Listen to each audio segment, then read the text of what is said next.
This is the My Campaign Coach podcast, where we talk about how to win elections. Every week, we let you hear straight from the best consultants, operatives, and candidates in the game, all for one reason, to help you win.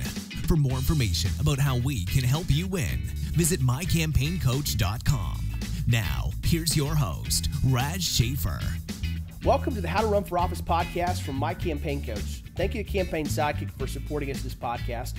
I've been involved with Campaign Sidekick for 5 years, and they're the only platform that I use or recommend. My teams have knocked over $250,000 doors in the program, and that's actually only a small fraction of the voter contacts that they've logged. It's fast, it's reliable, and many of our guests have used it to great effect. Visit campaignsidekick.vote to schedule a demo and find out what they can offer your campaign. This week, we're continuing our time in Cruz world, and I wouldn't blame you for wondering if we're turning into the Cruz Campaign podcast, but that's not quite our plan.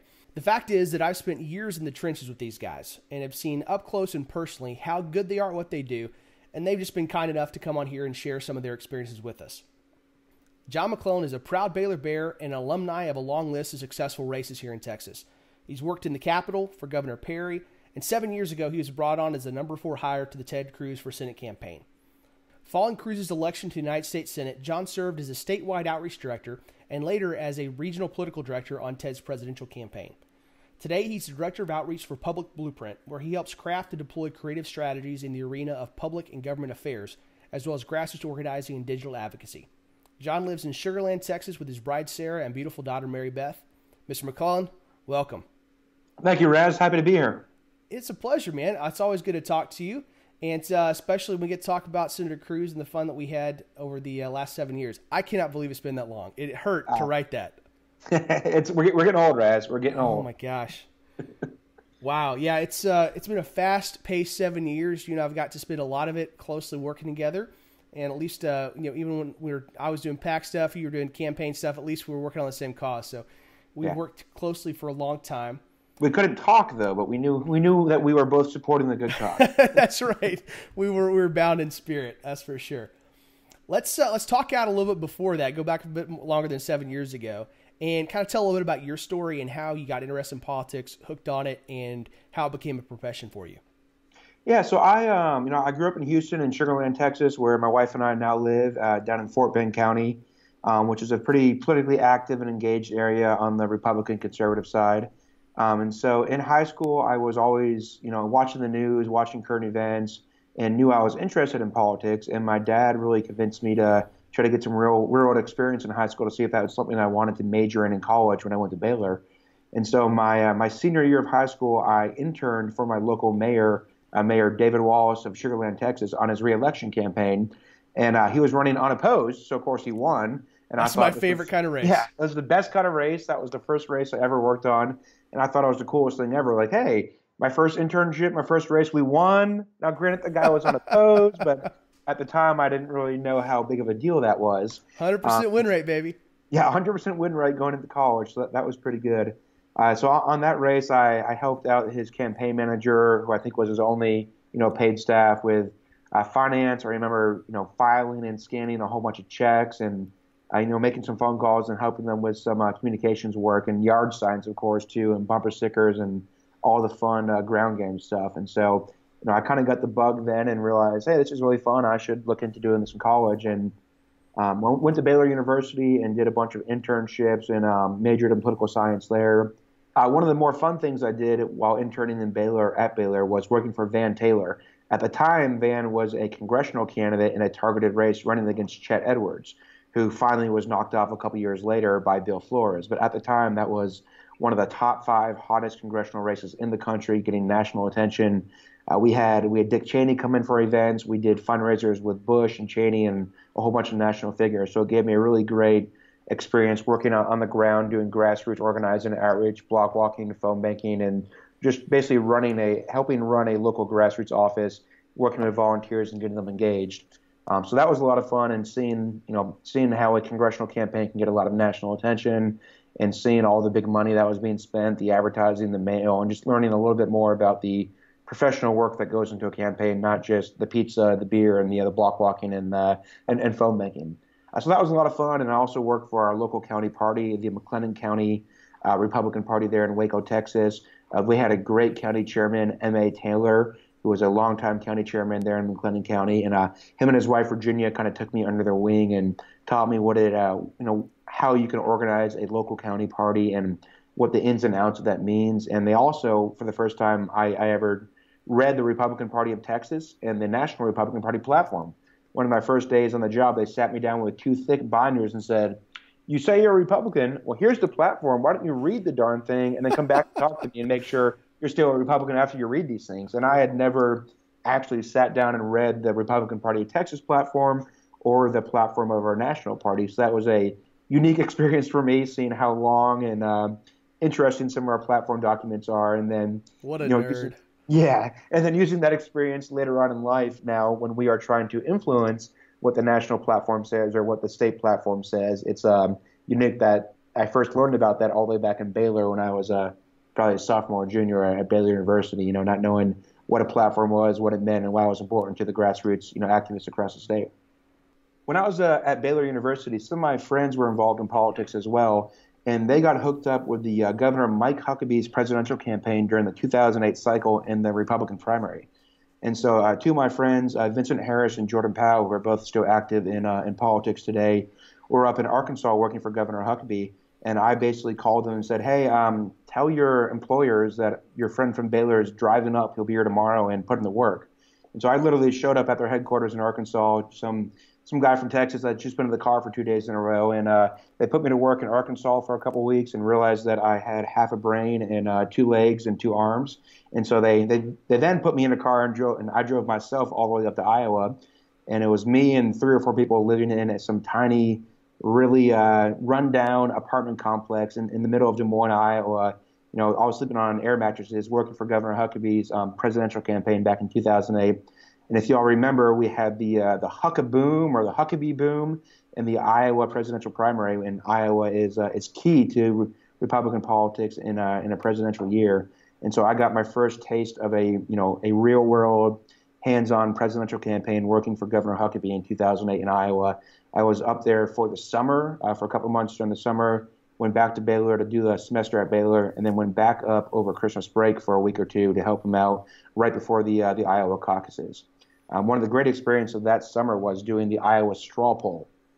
And then later on in my life, about 2 years ago with the Cruz for President campaign, this current cycle, we had some discussions about the Iowa straw poll, and it was I found it pretty unique and amusing that, my experience with Governor Huckabee in the Iowa straw poll back in, 2005, 2006, and then how that relates almost 10 years later for the 2018 election cycle and how it's all still going on and still important. And that's a whole nother story to talk about on a later issue about the Iowa straw poll and the Cruz for President Iowa operation. But I found it quite amusing that some college kid, had experience in Iowa 10 years ago and is now using that experience on behalf of Cruz for President, 10 years later with a real job and a real paycheck and real responsibility. And I also learned, just the importance of the grassroots, though, while working for Governor Huckabee in Iowa back in 2008.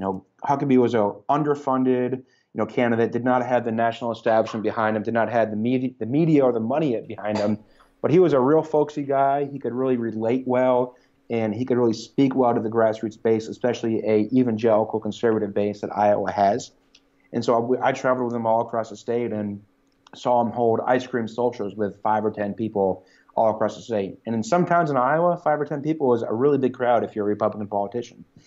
So we, traveled all across the state. I really picked up a lot on the skills of retail politics and to what to look in a candidate that is good at retail politics. What I saw in Governor Huckabee, I saw years later in Senator Cruz when I decided to go work for his campaign, when I post-college.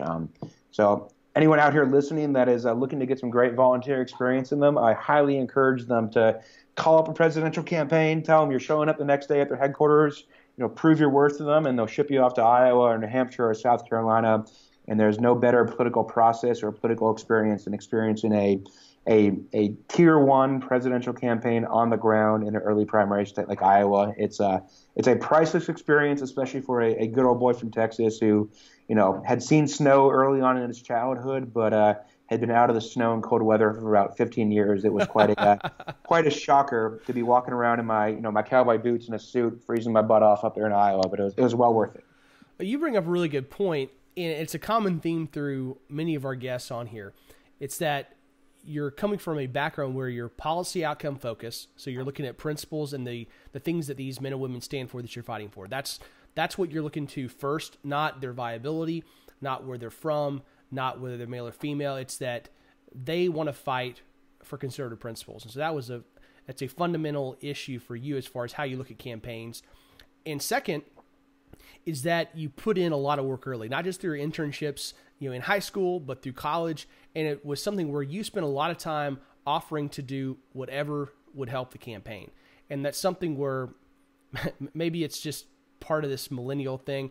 Maybe it's just the way every generation is. But a lot of people that I talk to, young folks that are in high school or college that want to be working in politics, they feel like they're going to come out of college and get right on TV, or they're going to come out of college and get right on to a paid campaign gig because they're geniuses, or I don't know. It differs from person to person as far as why they think that. But the fact is, at least in my experience and that of a lot of the people that have been on here and yourself, is that you got to go out there and work. You got to offer to do what it takes. That's block walking, emptying the trash, carrying signs around Iowa, walking in parades, making phone calls. And that's something that obviously worked very, very well for you. That's not an accident, is it? No, that is definitely not an accident. And I grew up in a suburban middle class family, but my dad taught me the value of hard work, and he actually sent my brother and I to a coal mine in West Virginia one summer while we were both at Baylor, as kind of a friendly reminder and warning that if you screw up, this can be your life. You're not going to fail because wow. I'll make sure that you get a job, but it's going to be on a strip mine in West Virginia. Oh my gosh. So it's not going to be in your cushy office space that you're currently sitting in. That's awesome. I always respected the value of hard work, and I saw that it worked for my family, it worked for my dad, it worked for my brother, it worked for my sister, and has worked for me so far as well. And that's one thing I would stress, whether you're a candidate running for office, you're an intern, you're a campaign manager, you're a mid-level guy. No job is too big or too small for you to do in a campaign, and especially in a campaign where everything has to be done now. It doesn't matter, if you're the campaign manager, the candidate, the intern, or the finance director raising millions of bucks. If there's something that needs to be taken care of now that's outside of your scope or your job description, who cares? Go and do it, because the end result is that you're moving the ball forward for your candidate. That means that your candidate has a heck of a lot better chance of winning come election day, and that's what this is all about, and that's what really matters. And that's one thing that I've always taken to heart, and the folks that I've chosen to work with and surround myself with all feel that way as well. A great example here at my current job at Public Blueprint, we were part of a South by Southwest unofficial party, or let me rephrase that. We were part of a party that was going on while South by Southwest was happening for a client of ours, and the two founders of the firm I work for, they were out there helping bus tables because, we had a whole bunch of people coming into our party to meet our client, selling product, and some of our tables had too many, paper towels, plates, and beverage cups, lined up. So they're out there busting the table, and that's just a great way to show leadership and set an example of how things should get done on a campaign or in your professional life. No job too big or too small. And I will say that your bosses and the folks that you're trying to impress when you're working on a campaign, they notice that kind of stuff because they're in a position they are today because they did that in their first job. They did that in their second job. And they still do that today. That's why they're successful. So coming out of Baylor, you got your political science degree. You've got a really enormous amount of internship experience helping out through high school and college. And now you're looking for a job. What does that look like for you? Yeah, so that was a little nerve-wracking for me. None of my family's in politics. My brother is in oil and gas. My dad's in oil and gas and coal, clean coal, not dirty coal, though. And so we didn't really have any family ties or family connections like some folks do that get involved in politics. So really, I just sent my resume to every single person I had met working on internships, every professor at Baylor I had a poli-sci class with, every person I met on, Van Taylor's campaign, some really great guys. They're like Casey and Lonnie Dietz who've helped me out a lot over the years. And somehow my resume got down to Austin and got into a hands of a consultant named Todd Olson. And Todd was the consultant for Supreme Court Justice Dale Wainwright's reelection campaign for the Texas Supreme Court. Here in Texas, we elect everyone from our dog catcher up to our governor, including all of our judges and all of our Texas Supreme Court judges. And so I got a call out of the blue, I think about 2 weeks before I graduated, saying, Hey, John, this is Todd Olson. I want you to come down and interview for a race I'm working. I was like, oh, awesome. Thanks, man. And so came down and met Judge Wainwright and Sherry Whitus, who was his campaign manager, and Todd Olson and the rest of the gang. And that was my first, real big-time paid job in politics, was being, I think I was the field director, I think they called me. As you know, titles are free in politics, and I think I got a pretty good title for having, very limited experience. And so I was a field director for Justice Wainwright's reelection campaign back in the 2008 cycle. So he was unopposed in the primary, and then he was opposed in the general election by a Democrat that just happened to be named Sam Houston. So that was interesting. Where it's a good ballot name. Yeah, that's when I learned the importance of your ballot name. And so in that race, a lot of what we did was go around to all the established, Tea Party, conservative, TFRW groups across the state, and go talk to them about who Judge Wainwright is and what he wants to do for our state and why he should be reelected. As you know, there is not a lot of interest in judicial races here in Texas, whether they're a JP's race locally or a statewide race like Judge Wainwright. And so we had to go to the engaged base of the Republican Party, the ones that were already going to be going and voting, making sure that they know, why should Judge Wainwright be reelected, and what is how he's qualified and what he stands for. And that's also when I learned the influence of lawyers and law firms in elections, because who really cares about a judicial race? Now, you and me do, because we're weirdos, but the general public doesn't care that much about judicial races. And so we had to go to the kind of the small groups that really do care about it. And so that was my introduction into the kind of the FedSaw conservative legal society world that care about, judicial races in Texas, and learning about that whole process of how lawyers and law firms play a really big role in getting folks elected up and down the ballot, especially on judicial races. So coming out of college, you already had incredible experience on campaigns, from Iowa to the Sugar Land mayor's office. You got on Wainwright's reelection campaign, and so that takes you through the 2008 cycle, and then you ended up working in the Capitol, right? Yes. So I, after I got done with Justice Wainwright's successful reelection campaign in the 2008 cycle, once again 100% win rate for Jon McClellan right out of college. I was pretty pumped about that. So I jumped into a state representative named Wayne Christian from Deep East Texas. He's from Center, Texas, which is in Shelby County, which is pretty much as close to the Louisiana border as you can get while still being in Texas. And at that time, Wayne was a very conservative member of the Texas House. And he was very outspoken, was leading the charge on conservative issues. And I went into his office as a legislative aide. And how I got into his office was on the Van Taylor for Congress campaign that I interned at Baylor. His daughter, Liza Christian, was working. I think she was the operations manager, making sure the ship was running on time, and she did that very well. And so that was her father, and we had stayed in touch, throughout post-college and post-college. She's a fellow Baylor Bear as well. And so I had called her up along with probably a couple hundred other people when I was looking for my next job. And I was, hey, Liza, your dad's a state rep. He's a conservative. I'm a conservative. We went to Baylor together. Let's, put me in touch. And so she introduced me to her dad. I went and interviewed with him, and it was a pretty good fit. And that started my, almost decade-long personal and professional relationship with Wayne Christian. I started out as a legislative aide in the Texas House of Representatives during the 81st legislative session. And so it was a pretty fun time being a conservative in Texas politics during session. That was my first session ever working. I never had the opportunity to come intern there during college. Looking back, I wish I did.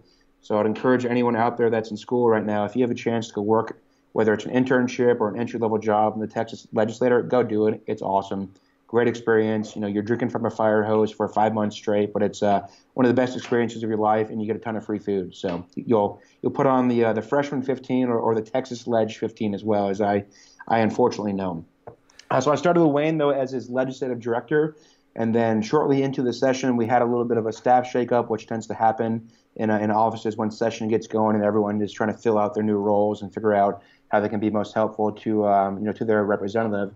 And so I ended up being the legislative director about halfway through the session, and then the legislative director was promoted to the chief of staff, who was David White, who is actually my current boss now on here at Public Blueprint. And so they threw us into the fire. It was sink or swim, and luckily we swam with a little help from Wayne Christian, who just knows the political scene and knows the process so well. and then from some really good folks around the Capitol that worked there, or lawyers and lobbyists that kind of took us under their wing. They were all part of the conservative movement and made sure we had the tools and resources we needed to be successful and push Representative Wayne Christian's legislative agenda. And it was a great session. Learned a heck of a lot. Learned about being kind of a conservative, and Wayne used to be in leadership, and then due to some political movement, he was no longer in leadership, and so it was unique, working with a conservative leader who was kind of on the outside of the mainstream of the party, at least during the 81st legislative session, and it was a lot of fun. We tried to utilize social media and different unique tools to get Wayne's message out there and to get the conservative message out there, and it was a heck of a 6 months. And then after that, David White, who was the chief of staff in Wayne's office, got an offer to go be the political director for Governor Rick Perry's reelection campaign back in 2010. And so when he broke that news to us, I pulled him aside and said, "Hey, David, you got to take me with you, man. Like, Governor Perry's awesome. Take me over there." And so I grabbed onto David as hard as I could, and I literally forced him. Hopefully he said he did it because I earned it and was good at my job. But I forced him to take me over to Governor Perry's reelection campaign during the 2010 cycle, and that's where I served as a field staff for Governor Rick Perry in 2010, covering Central Texas. So I covered about 25 different counties. And the great news is, unlike all my colleagues that were field staff all across the state, I was based out of their Austin headquarters in the historic Vaughn building in downtown Austin. And so I had a chance to not only meet and network and watch, learn from all of the staff on the Perry campaign, from, Rob Johnson, the campaign manager, to Dave Carney, the chief strategist, to their pollsters and the media folks, the press folks, the finance folks, the outreach team. So it was a really good experience for me, learning how to, run a field operation within my assigned counties, run block walks and phone banks and do outreach and seek endorsements and do events and, advance and throw events that are essentially on a presidential level, because Governor Perry was a sitting governor of Texas. He had his DPS protection, so you couldn't just throw him into a restaurant and hope for the best. You had to have everything all planned and staffed and advanced out. So that was a really good learning experience. And just being a part of the greater team in the Austin office and the headquarters, learning from all these really smart guys and gals that have been doing this for decades, was just an unbelievable experience. And one of the biggest lessons I learned on the governor's reelection campaign in 2010 was do not make bets with your boss. And if you do make a bet with your boss, don't bet shaving your head. Because I lost a bet to my boss, David White, related to the campaign. And so I had to shave my head down to it was a bare bones cut. And we actually got it all on video, and they put a pretty funny video out. But I lost a fundraising challenge to David. At the end of it, the bet was who can raise the most money in a 24-hour period for Governor Perry as part of one of his money cannons or money bombs that we would do every quarter or so, right before the Texas Ethics Commission, fundraising deadline. And so I ended up raising less amount of dollars, but because I'm a grassroots guy, I had a more individual donors. So I thought that was a win because I brought in more small dollar donors to the campaign. David, being David, had less donors, but a substantially higher dollar amount. And so he won the terms of the bet, but I feel like I did the most value for the campaign. Absolutely. Building up their small dollar donor list and getting my head shaved in the process. So if you're going to bet on campaigns, bet dinner or a drink or something else stupid, but don't bet your hair, because sometimes it doesn't grow back. I think that's probably what happened with David, but you still got yours, so that's good. I think you win the long run on that one, that's for sure. Now, when you're on that campaign, this was your first time being a big organization of a campaign. You'd been on a statewide before with Wainwright, but it's because of the way that those judicial races run in Texas, it's usually a small team. You were out a lot, you got to do a lot, but this is a very different experience being part of a statewide team in Texas running that level, top of the ticket race. Talk a little bit about that and kind of how that race shaped up and the role you played there. Because that was we've talked about this some before as far as, how it relates to Senator Cruz's election and with the governor spot, with the contested race, was KBH running for that. So this is a situation where you've got a sitting senator running against a sitting governor he's on track to become the longest serving governor in a historic term in office. What was that like? It was definitely a unique race. Definitely. So at the time when I was joining the race, it was early in the 2010 cycle. I think I was with Governor Perry for almost a little less than 2 years, which in campaign world, that is a heck of a long time. So they recognized that they had a huge fight in their hand, and so they staffed up early. Literally right after the legislative session ended, right after they were free from all of that, they staffed up, and we all jumped over from our various legislative offices over to the campaign world. And at the time, Governor Perry was running for re-election, and Senator Kay Bailey Hutchinson, who was literally the most popular Republican elected official in Texas, U.S. Senator, huge national profile, had done a whole lot of work and good for the state of Texas, kind of an old school Texas politician kind of model, what you would say right there. When you think of an LBJ or a Governor Clements or any of those old school Texas politicians that have a great name, a great reputation, and a ton of influence across the state, Senator Hutchinson fit into that mold and was a very very good and respected politician in her own right. And so we were, ironically enough, the underdogs. Sitting Texas Governor Rick Perry was the underdog in his own reelection campaign against a sitting U.S. senator. And so, we knew we were going to have a long, hard, tough battle. But that's what kind of drew myself and my colleagues into that race was, we lived for that. We wanted that experience. We wanted to be there on the front lines of the battle fighting. We didn't want to be hanging out over in agency land or state land, while all of our friends were out there campaigning on the hardest race in the nation. Definitely the hardest race in Texas, and one of the hardest races in the nation that cycle. And so we all wanted to be a part of the fight, and so we jumped headlong into the fight. And my role was very small and limited. I had my scope, I had my field of my 25 counties that I was responsible. We did a grassroots program called Perry Home Headquarters. That was a big project of the chief consultant, Dave Carney. And so what a Perry Home Headquarter was a single person that agreed to serve as a Perry Home Headquarter, and they pledged that they would go find, I believe it was 10 or 12 of their friends, family, supporters to go vote for Governor Perry. But the really cool thing is on the back end of our website, we could track all of that. And so my Perry Home Headquarters, they had a unique recruitment link that they could send out to all their friends and family, and their friends and family would sign up on the back end of our website, and we would get all of their data, all their information, so we can verify that they're actually registered voters. Or if they're not a registered voter, we know we got to send them a voter registration card or bug them until they get registered. And so that's how we kind of did the grassroots operation. And then one level above the Perry Home Headquarters were our part-time field staff. And so we had the authorization as young 20-something-year-old field staffers to hire people to work for us directly without having any overhead, or without having to get approval or red tape from David White, our political director, or any higher-ups in the Austin office, in the headquarters office. So that was pretty awesome. We were given a lot of leeway to work, and we could go out there and hire these part-time field staff, and they were paid on a recruitment, a recruitment fee, meaning that for every Perry Home Headquarter they recruited, they got a set X amount of dollars, and that was unlimited. So if you had some guys that were really hustlers, they were getting bigger checks than I was per month as a full-time salaried healthcare employee, because they were out there just hustling it, getting their friends, their family, their churches, their sports leagues, their fraternities or sororities or social clubs signed up to support Governor Perry. And on the back end, we could track all of that and verify the data to make sure that these were indeed real people, not the starting lineup for the Houston Texans or the Dallas Cowboys, or not Mickey Mouse. And we could verify, their email, their phone, their address, if they're registered voters. If they're not, we got to get them registered by this deadline. And so it was my first time seeing, number one, how a grassroots campaign is done, in your little county, in your region, and then how that applies across the state. Then also how a data-driven campaign really watches your metrics. And early on in politics, a lot of what I saw was shaking hands and kissing babies and putting out yard signs and going to go speak to clubs. All important things. But you have to have the data and the metrics behind that to make sure you're talking to the right people and your message is working, and that you're truly getting new voters every single day. You're not just talking to the same people.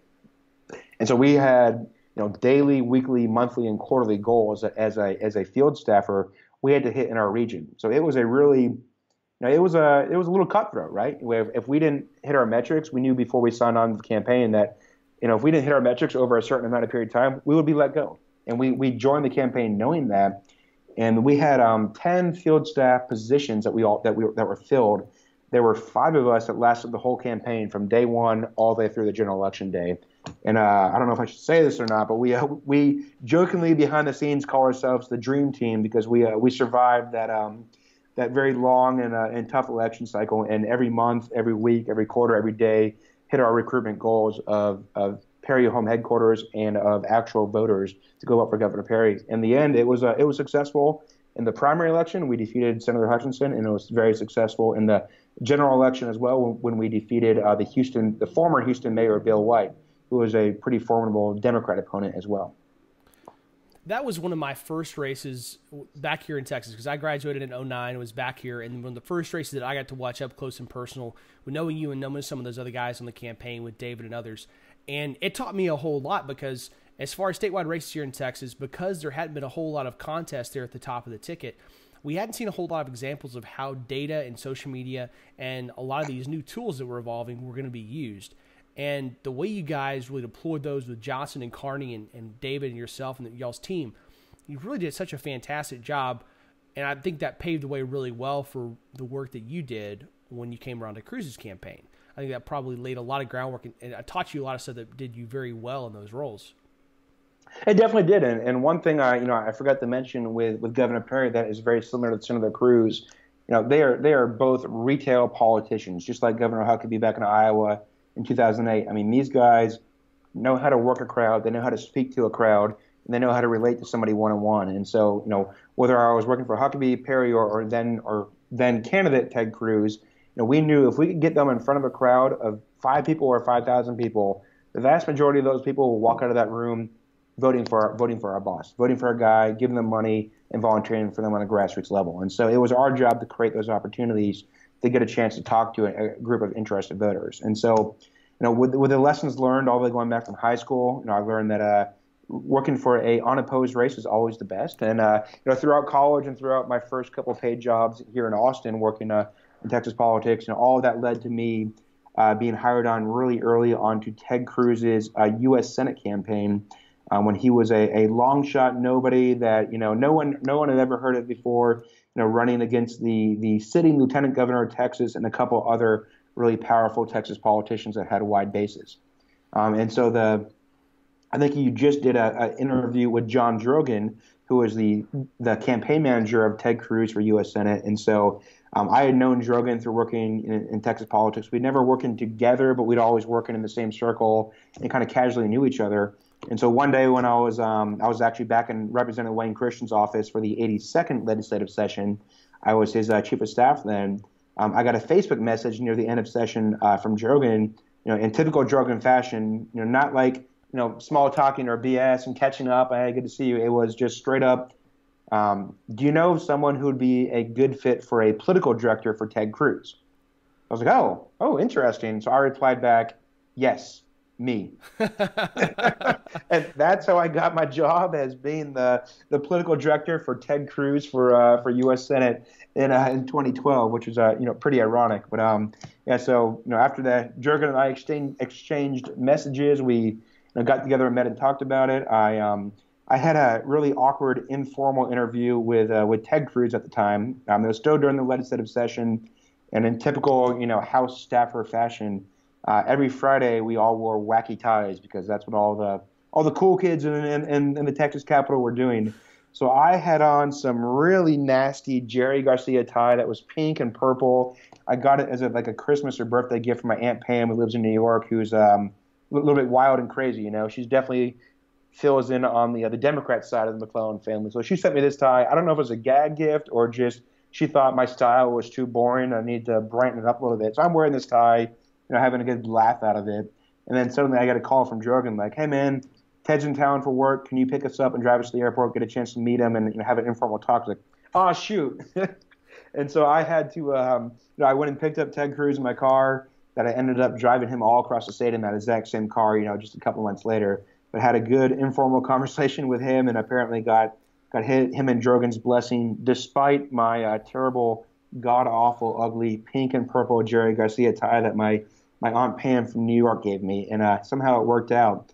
And I also had to go and talk with Jason Johnson, who was Cruz's chief strategist on the Senate race all the way through the presidential race, and had a really good talk with him and Drogan. And one thing that he asked me that still stands out to me today is, and I could already tell this was going to be a good race to work for because Jason asked me, this is going to be a grassroots race. We're going to need the grassroots to win. Who do you think are the key grassroots leaders right now, across the state? And so that kind of stumped me. That wasn't a normal interview question that I had prepared for. And so I was kind of racking my brain, and a name came to mind. Joanne Fleming of Deep East Texas and Tyler with We the People Tyler came to my mind. So I mentioned Joanne because I got to know her a little bit during working for Representative Wayne Christian's office. She and kind of the Tea Party network in Texas had been getting really active during the 81st and 82nd legislative sessions, trying to influence legislation and get their conservative agenda to pass. And so I kind of mentioned, I said, well, I think Joanne Fleming from Tyler is probably one of the most influential Tea Party leaders right now. And Jason and Jorgen gave me a long look and a slow nod and didn't comment on it at all. But apparently it was the right answer because I got the job. So I'd never told that to Joanne. So if she's listening, Joanne, thank you. You helped me get one of my big breaks in Texas politics. So I appreciate it. Joanne's awesome. She's just good people. And right. You were 100% right. She's one of the most influential conservative leaders here in the state and continues to do great stuff. So that was a good one to pull out of the hat. Well done. It was. So you got the job, and we're early on the Cruz campaign. You're at probably June, July of 2011, right? Yep. And so you're setting to work. You're the number 4 hire on a small team that doesn't have to get big. As we talked to Drogan, you had to establish viability, and you guys started off that first year, the first quarter, raising $1 million before you got on board. Now you've got to come out and make sure that you guys are the clear conservative choice. And so at that point, you were starting to get a couple endorsements from Madison Project and Senate Conservatives and Club for Growth around that time. And you needed to go really step out and nail down the fact that Ted was the conservative fighter in the race. So you had to win that kind of sub-primary, as Drogan talked about it, where you've got Michael Williams and a bunch of these guys running, and y'all need to stand out. A lot of that was based, as Jason Drogan talked about, on getting those grassroots conservative leaders like Joanne, like Toby Marie Walker, and others on board as your advocates. You were largely in charge of that, right? That's correct. I mean, it was a team effort led by Ted Cruz all the way down the chain. But one of my early jobs that I was charged with is to go out to the grassroots base here in Texas, identify the leaders, whether they're Tea Party leaders, TFRW leaders, county chairs, SRIC members, anyone that had influence within Republican circles here in Texas, and go talk to them about Ted, go get Ted to talk to them about himself, go speak to their clubs, and try to get their support and their formal endorsement in this Republican primary. And as we all know, our friends, whether they're Tea Party friends or TFRW or Republican leaders, they don't endorse easily in a Republican primary, especially one that is as hot as that race was multiple candidates. The sitting lieutenant governor of Texas running, along with numerous other candidates, all professional campaigns, good politicians, good people with good teams around them. And so it was definitely a heavy lift, but we had the best salesman in the history of Texas politics, Ted Cruz. And so we quickly realized that, I could call, Jochen could call, friends on the outside like you, Rads, could help us call and get introductions and meetings set up. But our job was essentially to kind of, identify who the leaders were, make the early calls, kind of warm the water a little bit, and then drop in Ted Cruz, and he would take it from there and win that endorsement. And so what we ended up doing early on in the race was literally he jumped in my truck and I drove him all across the state of Texas.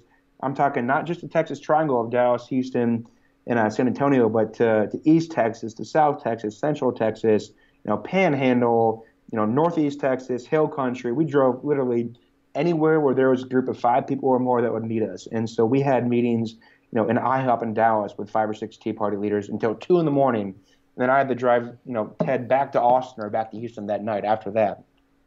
I still remember meeting with, Jim and Robin Lennon and Dale and Mary Holtz of the Clear Lake Tea Party down there in Houston, I think at a Good Company barbecue off of I-10 in the outskirts of Houston, and meeting with them late one evening and some of the Tea Party leaders that they brought on board. And so we did that for, 6 months to a year, going all across the state, having personal one-on-one meetings with these key influencers and key leaders within the Republican and conservative movement and seeking their endorsements. And then what we did pretty successfully was, I'm sure Jorgen talked about this, we tried to show a snowball effect. So every day, every week, every month, every quarter, on the fundraising side, on the national endorsement side, on the big-time state endorsement side, then on the grassroots side, we tried to show a snowball effect where every week there's a new press release, every month there's a new big announcement coming from us showing we've raised X amount of money, we've gotten this great national endorsement, or we've gotten this great state and local endorsement, trying to show that, hey, today we have 10 Tea Party leaders. Next week we'll release 50 Tea Party leaders. Week after that, we're going to release 100 Tea Party leaders, and then we switch over to the TFRW leaders.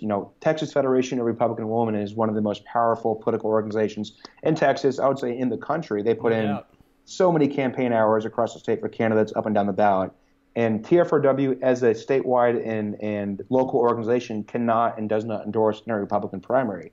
However, their individual leaders and members are allowed to endorse with their personal name. And so what we did is we targeted them as well. Anywhere from, the club presidents couldn't endorse due to their bylaws, but the former presidents could endorse, or the vice presidents could endorse, or the program chair, or the Americanism chair, or whatever it was, could endorse. And so we went after thousands of TFRW ladies all across the state to get them to endorse Ted Cruz. And so then the same process we did with this Tea Party leaders list that endorsed Ted, we did it with these TFRW ladies, where we released a list of 5 or 10 endorsements. Then we did 50, then we did 100, then we did 500, whatever that final number was. And that really showed momentum among our grassroots conservative base. And people pay attention to that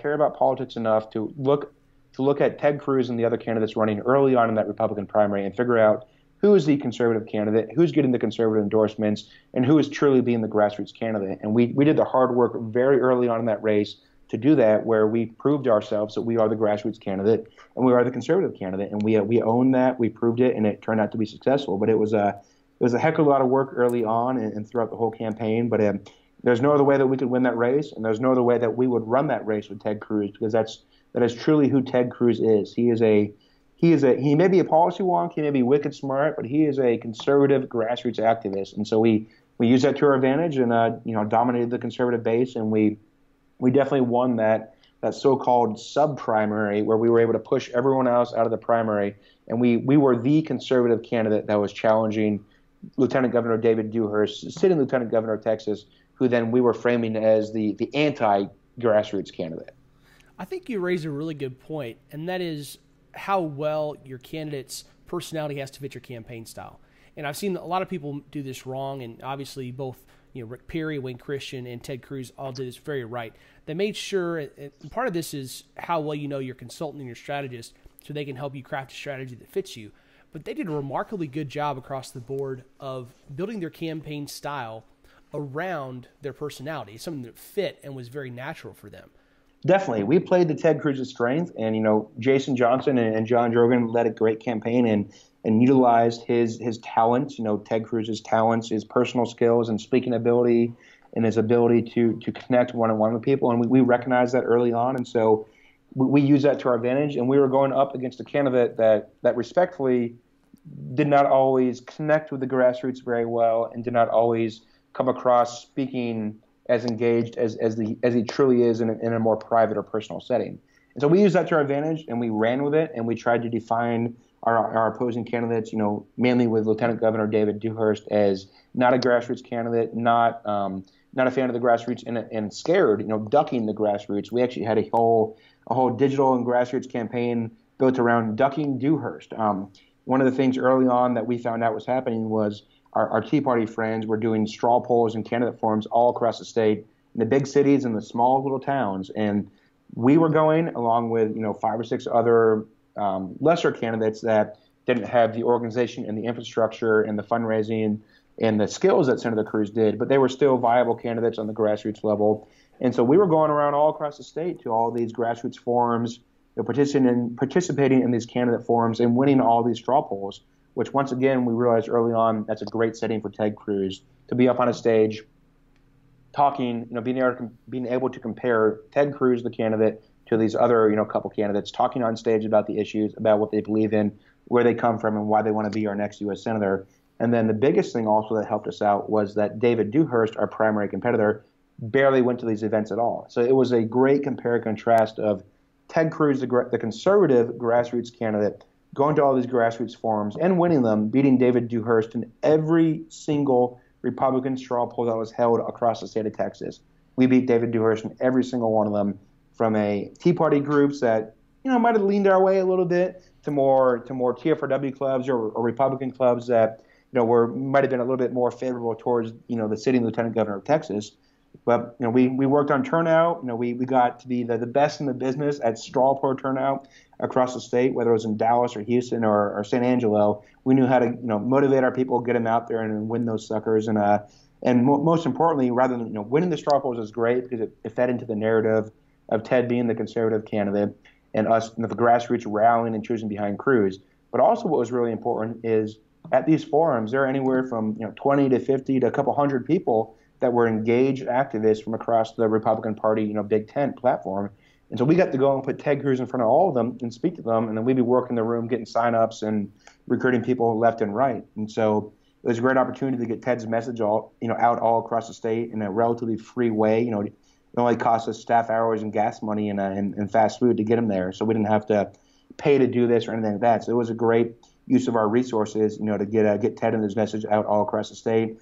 And it clearly defined who the grassroots conservative candidate was and who was literally ducking the grassroots. All right, so both Perry, who wore the duck suit for Ducking Dewhurst of Ducking Dewhurst fame, and Drogan, who helped come up with the plan, have talked about the duck costume. I feel like you've got to give me some kind of story about how the Ducking Dewhurst icon came to be and how that played into the campaign. Well, it was a fun and unique story. I think it was either Drogan's idea or Jason Johnson or maybe even Ted's idea to do this whole Ducking Dewhurst thing. And David Dewhurst was doing an event here in Austin at the Austin Club, a private club that all the political folks and lobbyists belong to. He was speaking, I believe it was to a Texas Tribune morning session with Evan Smith moderating it. So it was a big event. It was being live streamed. There's a whole bunch of the Austin insiders and some grassroots folks that are going there to hear from David Dewhurst speak. And so, yeah, we had Josh Perry out in front of the Austin Club wearing a duck costume that we got from, I think Jorgen ordered it online or something because we couldn't find anyone here locally. I'm sitting there with a video camera recording everything, and one of our interns, Saul, who currently works in the Texas Capitol, he's probably not happy I'm mentioning this, was sitting there with a big poster board that said duckingdewhurst.com on it, trying to drive some attention to our splash page that was attacking the good lieutenant governor. And so we were outside, all these press and lobbyists and campaign hands, and Dewhurst and his staff are walking in, seeing us out there with a video camera, a sign, and some kid, poor Josh Perry, in a duck costume. And so once they all go in, the event starts. Then I go into the event. I had registered it was a free event open to the public. I had registered with the Texas Tribune to attend the event so I could watch and hear what Dewhurst said and report back to the campaign on it. And so I get in there. I got my little tracker video camera. I sit in the back, minding my own business, get it all set up. And then suddenly I get approached by some gentlemen wearing dark suits, ties, and earpieces, and the manager of the Austin Club kicking me out of the event because apparently I was not allowed to be in there filming it because, of course, we wanted to use it for opposition research purposes. And the lieutenant governor and his team did not want us in there doing it. So I got booted out of the Austin Club because we're there to film it, and it might have had something to do with the fact that we had a duck in front of the Austin Club as well that the lieutenant governor had to walk past to get inside. And the most ironic part of it all is the Austin Club manager came to boot me out, and he was being backed up by the lieutenant governor's DPS security guys because they said, hey, there's someone who's not supposed to be here. It could be a threat. So they were just, being careful and taking precautions. And so one of the DPS guys that's backing up the manager comes up to me, hey, I'm sorry, you got to leave. They're all very nice, professional. And I knew the guy. I had known him from working on Governor Perry together. So we had done events together with Governor Perry that I was hosting for Perry back in 2010, and he was showing up to advance it from a security standpoint. I was like, hey, man, you know me. Like, I'm not causing any trouble. He's like, sorry, you got to go. So I got booted out of the Austin Club for trying to film an event by the own security guy that I used to work with. But it got into the press. It was a big blow up in the press a couple months later. But it was quite amusing, and I'm glad I did it, and I'm glad I got it all on video too. That's great. The number of fun stories you get working these kind of jobs is truly impressive. So we talked a lot about the importance of how the grassroots played in your campaign, and that was, from Ted on down. Obviously, throughout the whole campaign, it was tied with his personality and what he wanted to communicate to the voters as part of the campaign strategy from his perspective of he knew that to beat the prohibitive favorite in money and name ID, he had to have a strong base among the grassroots, and they were his people. But you guys built an incredible team of folks across the state that helped build those relationships as well. It wasn't just those meetings with 5 people at a time. You guys developed a really, really great network of people across the state that were working as field staff and volunteers that built those up, helped turn all those folks to straw polls. That's not an easy thing to do, but you guys did it. I'm sure part of it had to do with your previous relationships across the state with Perry and with your other races. But how did you guys go about building that network? Well, the previous relationships really helped, but it was just good old-fashioned hard grunt work. We engaged in a program called County Leadership Teams, where Drogan and Ted set the very high goal of trying to get a county leadership team in place in every single county across the state of Texas. That's 254 counties. And we came really darn close to doing that, but as you know, in some counties, there are very few Republican primary voters or no Republican primary voters because they don't host a Republican primary. But we went up. Basically, we contacted our friends and our family, went through all of our employees' networks to try to find folks in these counties across the state. Filling up Dallas County, Tarrant County, in Central Texas, Houston area counties was really easy. Well, not really easy, but it was relatively easy. It gets hard when you get to those mid-tier counties that are, have a population center, but not a big city. You might not have done an event there, ever in the past 2 years. And that's when it really took a lot of grunt work. And we just started, not using the phone book. We just started calling through any and all Republicans we could find through doing research online, through talking to, other friends that are in the business and just trying to get any list possible of conservatives, Republicans, pro-life folks, school choice folks, NRA folks, gun owners, things like that, where it could be a pre-existing constituent group or there is some sort of organizational structure already in place that we could tap into. And we ended up, through the hard work of our staff and our team, and Tyler Norris, who was on the campaign at that time, really helped out with this effort as well, where we produced county leadership teams in almost all of the counties across the state. I think we covered something like 95% of the population of the state of Texas with a county leadership team. Over 1,000 people were on this county leadership team, and they were our eyes, our ears, and our boots on the ground in these respective counties. They would, number one, our small dollar donors. Number two, they would help us with the events on the ground. They would go to all of their local Republican clubs, their women's clubs, their tea parties, their chambers, their pro-life meetings, and talk about Ted Cruz. So we had, foot soldiers literally everywhere that our opponents could not match because they were a money-driven campaign where they're going to be on TV, on radio, and on the mail. We were doing all of that, but we were also doing the grassroots, and that's what really put us over the top. We weren't able to match them dollar for dollar on the spending-wise, on TV, on radio, on mail, and on digital as well. But we were able to match them and then blow them out of the water when it comes to grassroots. And so that's what we knew we had to do early on, and we set out to do it, and we did it successfully. But there's no magic bullet or secret weapon to doing grassroots well and developing a statewide grassroots network. You got to travel across the state with your candidate. You got to get them into as many meetings as possible. Then you got to do the hard follow-up work afterwards of following up with those folks and getting them to sign up and take leadership roles in your team. These folks were not just a name on a press release. That's what some of our opponents did. These folks were truly out there working for us every single day and week and month for the campaign, and that's why we were successful, because we empowered our grassroots and we gave them the tools and the information and the data possible so they could go out and contact their community and their friends and family on our behalf. And that's one struggle that I had in that campaign on pretty much every campaign I work on is the struggle of trying to balance the day-to-day, flood of your inbox from all your grassroots folks. If you're doing a grassroots-driven campaign, you're going to be getting a heck of a lot of phone calls, emails, and text messages from your leadership teams all across the state, or for that matter, all across the country, asking you for information, for responses, for pushback, or for yard signs or letters, whatever it may be. And so you have to make sure that your grassroots team, if you're a true grassroots candidate, is getting all the information they need. But you also have to make sure that you are moving forward in a steady, planned direction, and you don't just get so caught up in responding to every single email you got from your folks or answering every single call immediately. You have to make sure you're balancing that really well with providing all the information and being a responsive campaign from the top on down to your base, to your voters, to your undecided voters, and to your leadership teams, but also working with them and pushing them to make sure that we are all being productive and accomplishing our campaign goals that we set out to do. And so you could get lost in the world of making sure there's a yard sign in every single corner or making sure every single club received a packet of bumper stickers and push cards, right?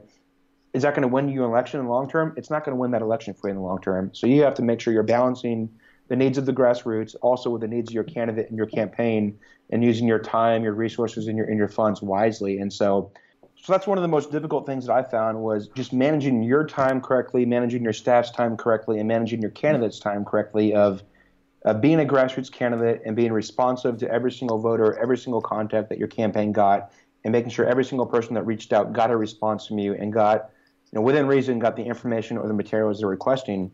And so trying to, move your campaign forward every single day and do things proactively and productively for your campaign. And if that's a key and critical thing where you don't get caught up in the inbox game of responding to every single email or responding to every single tweet, is being responsive to your grassroots, being respectful of them, and being an open campaign that communicates freely both ways and listens to the grassroots and brings it all the way up, but also taking your campaign's goals and priorities and pushing those down and making sure that's being implemented in the field with your staff and with your grassroots.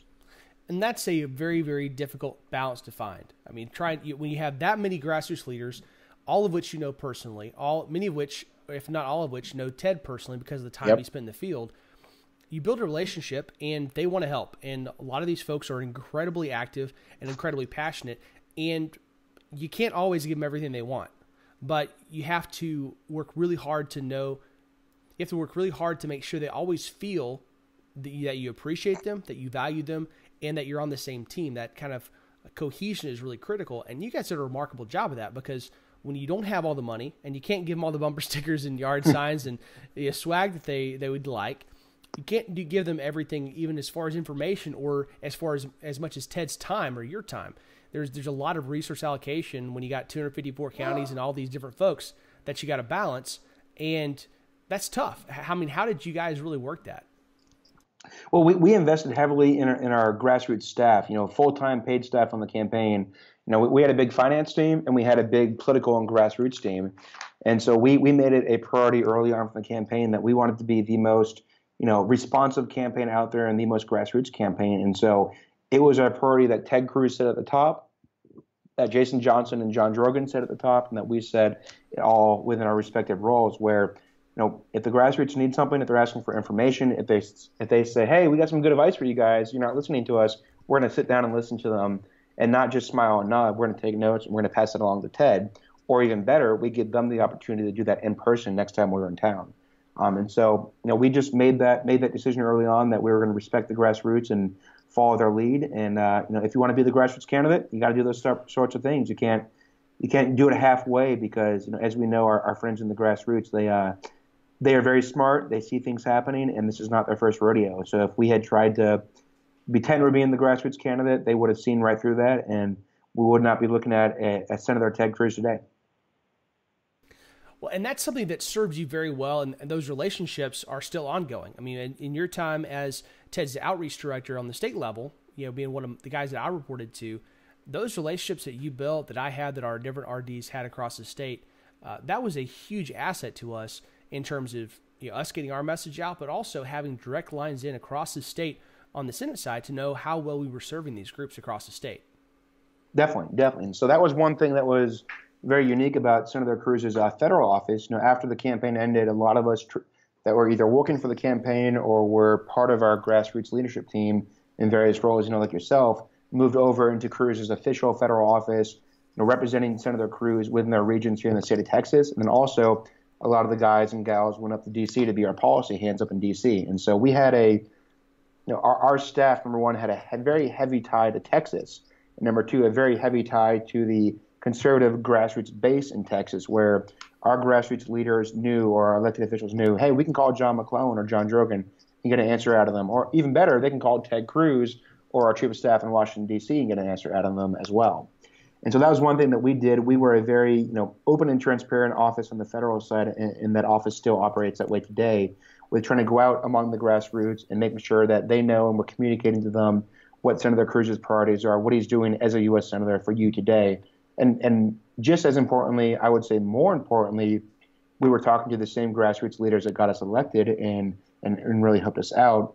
What are their priorities? What are they hearing in their communities that they want to see done on a federal level, where Ted Cruz can throw his weight around and help get that done for them? And so, that's why to this day we still do a ton of Senator Cruz in his office still do a ton of grassroots roundtables and business roundtables and industry roundtables, where he can sit down in a private room, no press involved, no cameras, no recordings, and have a frank conversation one-on-one or with a small group of people about what is affecting their industry and how can I help you? How can I help you as your U.S. Senator? I don't care if you're a Republican, Democrat, didn't vote, never voted. How can I sit down and help you cut red tape in Washington or to help advance something that the state of Texas needs? And that's why Ted Cruz is still one of the most loved and liked politicians here in the state, because he's responsive, he gives folks his ear, and then he doesn't just sit there and smile and nod. He actually goes and does something about it for him too. And you brought up something that I think is really important. It's that once you're elected, Ted just didn't run to represent a couple million Republican voters or the 15 million registered voters here in Texas. It was for 26, not 27 million Texans across the state, all ages, races, everything. And so what he did in his direction from the top down in that Senate office where we served was that this is an open door thing. We're not talking about just the conservative grassroots, but we want to open up to basically anybody. And we both took a lot of meetings with Democrats, with liberals, all across the spectrum, with people of all different industries and backgrounds. That was something that the boss was very, very specific about. And what he had to do as the senator, as the guy, he had to be willing to do those as well. And that's one of the things I think a lot of people even disagree with Ted respect, is that he didn't just go into the friendly rooms. He went into the rooms with people that disagree with him, and he was willing to hear from them. And at the end of that meeting, whether they agreed on the issue or not, they at least knew that he had listened, that it was sincere, and that he was going to take their opinions into account. It's something that not a lot of people do, but especially for our listeners that are thinking about running for office, you have to realize that this is not just about your base. This is about, once you get into office, this is about you having an open door to listen to people. It's not an easy thing. Sometimes it's quite unpleasant, but it's critical because that's your job. That's what you're running for. You got to make sure you do that job. Yep, you represent all of your constituents, whether they voted for you or not, and that's what this job is really about, is working for the folks of your district and taking care of them and getting what they need done. It's not about R&D or independent or libertarian. It's about the mom and pop that live from you down the street that occasionally vote, are involved, but they're trying to take care of their own business and they're trying to succeed and get their version of the American dream. And typically it's our job as working for elected officials is to keep the government out of their way, right? We're all about small government. We're all about letting them live their lives and achieve their dream and trying to have the government have as little as an impact as possible on their version of the American dream. I agree 100%. John, you've been really generous with your time, and we'll have to have you on another point, kind of like with Josh Perry, to talk about the presidential race specifically, because we could talk for hours on that. We spent a lot of time together on the road. Before we leave, though, I want to take a few minutes and talk about what you're doing now, because working with those grassroots leaders and working with the legislators in Austin, you're working to help from the public policy and the grassroots side to impact change there in Austin and throughout the state. Talk a little bit about what you guys do there at Public Blueprint and how you help shape things from the grassroots level statewide now. Yeah, so I am the Director of Outreach for Public Blueprint. A name you've heard me say before in this interview is David White. David White and his wife Liz founded this firm. This is actually my third time working for David, so apparently we both keep going back for punishment. And another name you've heard before is Tyler Norris. And so Tyler has worked with me through various stages of the Cruz campaign, and then he's also working here at the firm. So it's kind of and Tyler also worked for Representative Wayne Christian back in the day for myself and David. So it's kind of the old team is all getting back together here in Austin under the banner of Public Blueprint. And so we are a public affairs firm that is based in Austin. I represent the Houston office of that as well. And what we do is public affairs, issue advocacy, government relations, lobby work, and we also have a full-scale digital arm as well. So we can handle all of your digital needs in-house, from website development to your social media, your content creation, content calendars, graphics, videos, all that fun stuff. And so one unique thing about our firm is that typically you are either a consulting firm, a digital firm, a press firm. You don't do everything in-house, right? We do all that in-house. So when a corporate client or an issue group is looking at trying to put together a public affairs campaign that's targeting the state legislator or targeting a city or something like that, they can call us and we can do it all for them, where they're not billing out to 3 separate people. You're getting 3 separate markups and 3 separate invoices, and there's a lot more transparency on your cost-wise if it's all done, with one firm. And also, we're saving them a lot of money as well because they're paying one firm instead of a couple. And we're a small firm, and so we're out there competing against some of the big guys, but being aggressive, being hungry, and taking the campaign tactics that we've all learned from from presidential politics and state politics, and applying that in more of a corporate or issue advocacy setting. Well, one of the things that sets you guys apart is the fact that all of y'all come from campaign backgrounds. A Yep. lot of the people that do lobby work and government affairs work purely come out of staff side or out of lobby side jobs. And so you guys not only have the campaign experience to understand how that works, but you also have the grassroots contacts from across the state that enable you to really serve your clients in a pretty unique way. Yeah, and so that's what makes us unique, though. We are all campaign guys that, it took us a couple of years, in my case a decade, in some other cases sooner than that, to realize that campaigns are great and awesome, but when you have a family to support, sometimes that lifestyle isn't the best long-term solution. So we all, realized over our own course of our lives that, hey, we can still work and operate in a campaign-style environment using those same skills and resources and network, but just applying it on behalf of a different type of client. Instead of Ted Cruz or Rick Perry or Wayne Christian, we're applying it for free market folks that are fighting to introduce more free market principles here in Texas. A great example of that is Tesla in Texas. That's one of the groups that we work for. Tesla is the American-made electric car company that Elon Musk runs, and what we're working on here in Texas for them is to allow a concept called direct sales to go in place here in Texas, where a car manufacturer can sell directly to the consumer if they choose so. So you don't have to go through a licensed and franchise auto dealer system where there's typically a markup of maybe 5 or 6% of a markup, where the consumer, if they choose to, can go directly to the consumer and buy that car directly from them. And so what we're doing for Tesla is working all angles for them, working the grassroots side, going all across the state of Texas, speaking to folks, speaking to Republican clubs, Tea Party clubs, conservative clubs, car enthusiast clubs, things like that, trying to rally support and really build up a really big grassroots list and database. So now that we're in the Texas legislative session, we have about 70 plus days left right now. We just got 2 bills filed calling for direct sales here in Texas. State Senator Bob Hall, Tea Party favorite out of East Texas, and then State Representative Jason Isaac, who's a more senior member from Hays County, filed these 2 bills to allow for direct sales in Texas. And so now we are trying to, show the Texas legislators, the committee men, the leadership of the Texas House and Senate, and the governor.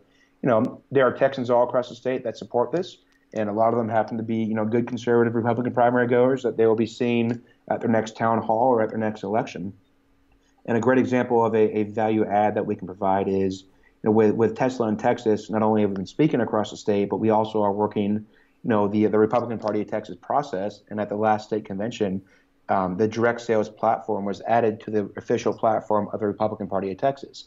And so now we, wearing our lobby hats or our government relation hats, can walk up to the Texas State Capitol and talk to our Republican members and say, not only is this a free market principle, but your conservative grassroots base who elect you every 2 years, who you have to go home and see, on Friday afternoon when you get out of Austin, when you're out of the bubble back home in your district, they care about this because they included that in the Republican Party of Texas platform. Over 10,000 delegates got together up in DFW and did that. And so, when that bill crosses your desk and you choose yes or no on it, are you choosing to support the Republican Party of Texas platform or are you not? To me, it's a simple question, but we'll see what happens in the next 75 days.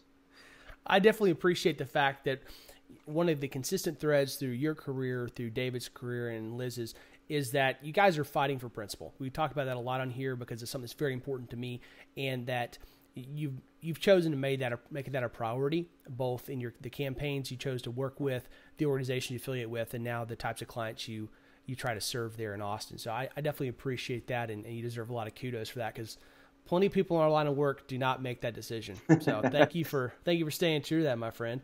Well, that is who we are, and we wouldn't be doing this if we didn't believe in it. And the day that I'm working for a candidate, an entity, a group that I don't personally believe in, is when you need to call me up and slap me around, Raz, and tell me to go find a new job. I will, and the need is likewise. So to definitely do the same for me. Will do. So as we're wrapping up here, our listeners are primarily folks that are thinking about running for office, have run, or that are wanting to get involved in working in politics. We give them a lot of advice today. I think a lot of good stuff to think and really ponder. What kind of direct advice do you have for them to kind of wrap things up as far as next steps they should take when they're wanting to get into that game? I would say I want to touch back on no job is too big or too small for you, whether it's you or that's a culture. If you want that culture in your campaign, whether you're running for city council, state rep, or governor or president, you have to set that from the top with how you act around your staff, how you act among, your base, your grassroots, and the people you hire and choose to put you around. As we like to say in the conservative world, personnel is policy. Who you hire truly matters. So make sure that whether you're hiring someone full-time or they're just volunteers, make sure you surround yourself with good people that are in it for the right reasons, that truly believe in back your principles, whatever they may be, to make sure that you're not being misled or led down a wrong road that you may regret once you get elected, or if you lose your race because you didn't stick to your principles. And stick to those principles, and no job is too big, no job is too small. If you are out there as the candidate block walking every Saturday and every Sunday after church, your staff is going to do that extra hard. Your volunteers will do that, and they'll want to do it.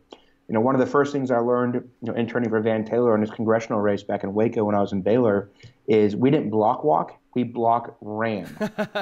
Van is a former Marine. He took pride in his work ethic and his ability, and so he would literally wear tennis shoes and he would block run all throughout Waco. And so us poor staff and volunteer would have to run in front of him or behind him and knock on the doors and get folks ready to talk to him. That's and awesome. Then would run up to the house, give his pitch, drop some signs and literature, and literally run off to the next house. And so that was pretty inspiring to me as a college kid who could, was not in the best shape of his life, being in college, eating pizza every night, watching, this guy who's running for office wants to be a U.S. congressman out there literally in his workout clothes, in professional clothes, but his workout shoes, running house to house, talking to neighbors in Waco, Texas. And, small things like that really set a really strong example, and lead by example, and, all things will do well, win or lose. I love it, John. Thank you so much for being generous with your time and joining us today. I hope folks will get a lot of good stuff at it. We're going to have all of your contact information, Twitter and Facebook, LinkedIn, all in the show notes. So if you want to connect with John, go check those out, and I'm sure he'd be happy to talk with you. He definitely makes plenty of time for me to bend his ear, and Twitter's always a good place to reach out to him. Thank you so much for joining us today, and make sure you check out campaignsidekick.vote to find out about our sponsor. Check out the show notes for more information about what we talked about today, and we'll talk to you again next week. Please subscribe and rate us on iTunes to help spread the word. We'll be back with you next week with more campaign insights from My Campaign Coach.